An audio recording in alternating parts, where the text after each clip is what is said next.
Good morning, good evening, good afternoon, wherever you are, whenever you are. Thank you for watching my videos. My name is Da Vinci Jeremy.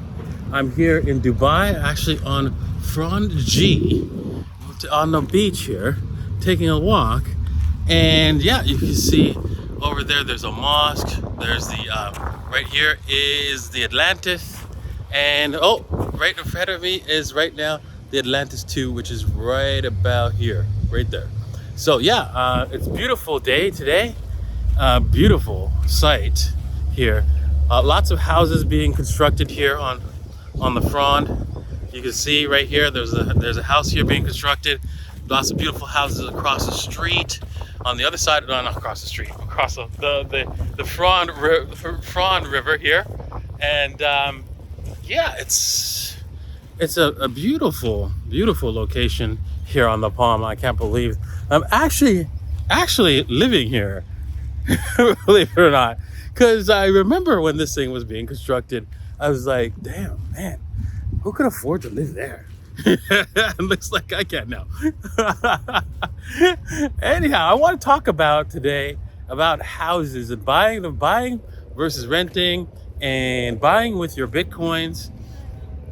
Because a lot of people ask me, oh, I want to buy a house, or I want to take my Bitcoin and buy a house. And really, that is not a good idea, honestly, for lots of reasons, right?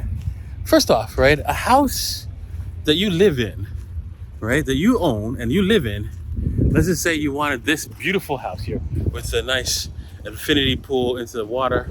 It's gorgeous, right? It's absolutely gorgeous and stunning, right? And so you want that, right? Yeah.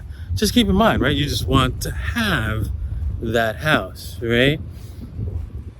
And you want to live in it, you want to enjoy it and so forth. That's fine. That's fine. All right. I understand that. It's completely understandable, right? Because I did it myself, right? I bought a house and it was a big mistake, but I'm going to explain, right? And so, yeah, you were like, okay, so you did it, and I want to do the same thing. But let me tell you, right? The house, first off, you don't own the house, right? You're renting it from the government. If you try not paying your property taxes, within 5 years they'll confiscate the house, and that's it. And you won't have a house anymore, right? That's one thing, right? Second off, right? When you own the house, you're owning a liability. What is that when I say a liability? Oof, beautiful house here. Look at that. It's gorgeous. You're owning a massive liability. What does I mean by that? You're going to need about 10% of the value of the house just to maintain it, just to make sure, hey, you know what? The house is up to your standards, right? Everything's fixed. All the problems, right, that occur, you have to fix that and all that. All that's your problem, right? And then, of course, you don't, once you buy the house, you don't like the house exactly as it is. You're going to want to change it. You're going to want to make changes. And that's another expense. Now, all that aside, you're like, I can afford it. Okay, fine. You can afford it. But here's the real crux of buying a house, right? We are in the end of our financial system, right? That means, what does that mean? That means that we will collapse the whole system through hyperinflation. And so what does that mean to houses, right? Because, they're not going to, now that we're at negative interest rates, right? We can't go further negative. We're deciding to print like crazy.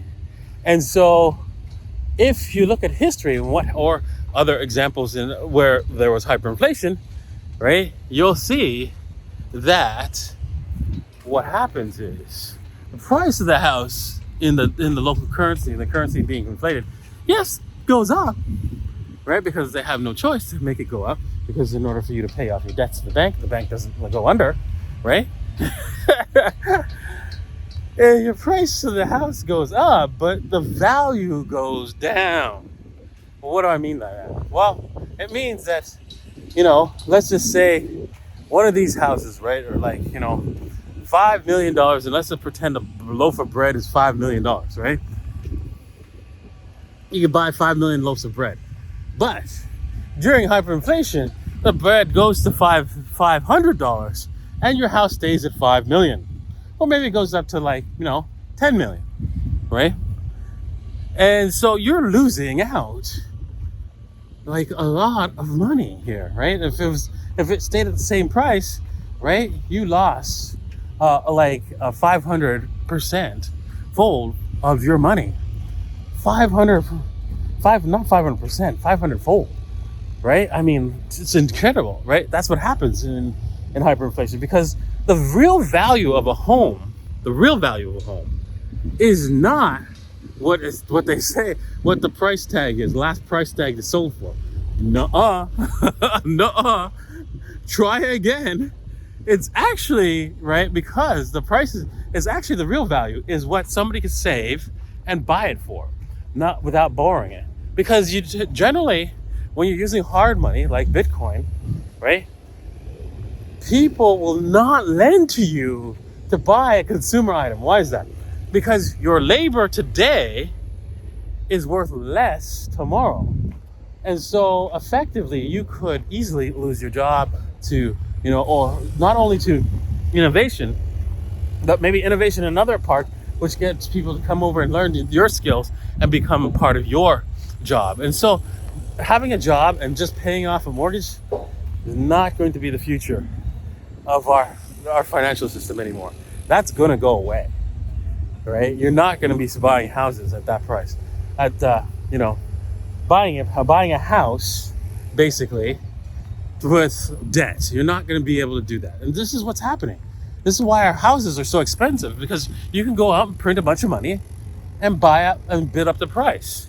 The Federal Reserve, right, on their website stated that, hey, college tuition keeps going up. And if we just stop lending the money to the kids, the prices would go down. But we're not going to do that. Well, the same applies for houses, dude. So that's what's happening, right? They're lending money so that you can build or buy these expensive houses, and the prices are extremely inflated. So you want to wait. You want to save your Bitcoin and wait for the day when the houses collapse in price, because they're going to collapse, right? Because during hyperinflation, nobody's going to be able to borrow. No one. No bank is going to bother doing that, right? And it's going to be over, right? The game will be up. And so this is why you have to be ready for this collapse by holding on to Bitcoin, holding on to real money, right? And not buying houses. Now, there is a caveat to all this. Of course, if you bought a house to actually as a property to invest in, and you have renters, yes, that's perfect. That's great. As long as you borrow as much money as you possibly can, right? To offset, and then the renters will offset that rent, the payments, and you don't have to worry about any laws, stating that, hey, you know what, the rents can't be increased because you know what, your loans are fixed. And so, yeah, it's perfect. It's beautiful, right? To actually to borrow money to buy productive land. Like if you want to buy farmland, right? You can also do that as well. That's a great idea. To borrow paper money to buy land? Yeah. Yeah. Any day of the week. Long as, the income from that property, that's the caveat, long as the income from the property pays the debt note. That's all that matters, right? And then, yeah, you're golden. You're golden. I agree 100% with that kind of purchase. But if you purchase for consumerism, just because you want something cool like this, you're like, whoa, I want that. Probably not a good idea at this time. Okay, so, yeah, you might want to wait, right? Unless, of course, there is another caveat, right? Unless, of course, you can buy this house with mortgage, 100% loan to equity, and you put your money elsewhere. Then, yeah, I will agree that, hey, even buying, someplace. This is now this is a residence, right? Buying a residence here, long as you do not put all your money into this property, right? Put any money. If you could take something out, if you could, also I would agree if you you bought it and then went up really fast, right? And then you took money out by doing a HELOC, a mortgage, to take out the principal and put it into Bitcoin. That's fine too, as long as you don't leave any real capital in these houses. I think that's a great idea. Anyways, well, thank you all for watching. Thank you for listening to my rant. I hope you learned something. I hope you gained some knowledge here.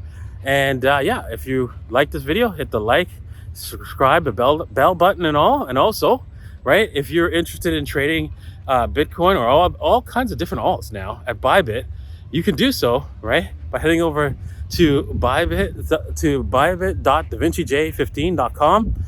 And yeah, you could trade there, as well as femex.davincij15.com. We really appreciate it. Thank you very much for watching, and we'll see you guys next time.